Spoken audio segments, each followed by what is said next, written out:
देव पाहून होते, त्यासाठी आम्ही 101 नारळ खंडीला अनुदान घरकुल गाव गोठ्याचं अनुदान साहेबांना सद्बुद्धी देव साहेबांना रखंडीला अनुदान रखंडीला अनुदान रखंडीला अनुदान। मनरेगा अंतर्गत वाशिम जिल्ह्यात विहिरीचे काम करण्यात आले, फळबाग लागवड झाली, जनावरांचा गोठा उभारण्यात आला, परंतु या सर्व कामांचे अनुदान गेल्या 2 वर्षांपासून रखडले आहे। वारंवार पाठपुरावा करून देखील शेतकऱ्यांना हे अनुदान मिळत नाहीये। त्यामुळे संतापलेल्या क्रांतिकारी शेतकरी संघटनेने आंदोलन केले। वाशिम पंचायत समितीच्या परिसरात हे आंदोलन करण्यात आलं। क्रांतिकारी शेतकरी संघटनेच्या पदाधिकाऱ्यांनी पंचायत समितीच्या पायऱ्यावर 101 नारळ फोडले। नारळ फोडत आंदोलकांनी अधिकाऱ्यांना सद्बुद्धी मिळावी अशी प्रार्थना केली। 2 वर्षांपासून रखडलेले अनुदान तात्काळ देण्याची मागणी यावेळी करण्यात आली।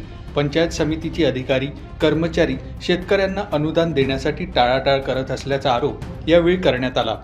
आज आम्ही पंचायत समिती वाशिम येथे जे विहिरी कोठ्याचे जे अनुदान रखडले, या 2 वर्ष होऊन गेले, विहिरीचे अनुदान अजून साहेबांनी टाकले।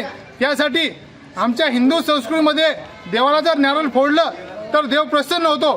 त्यासाठी आम्ही आज पंचायत समिती कार्यालयासमोर 101 नारळ फोडून आमचे साहेब तात्काळ पैसे टाकतील का यासाठी आम्ही आज 101 नारळ फोडून सर्व शेतकऱ्याच्या समक्ष 101 नारळ फोडून आम्ही साहेबाला एक विनंती करतो की आमचे रखडलेले अनुदान तात्काळ शेतकऱ्याच्या खात्यात टाकावे।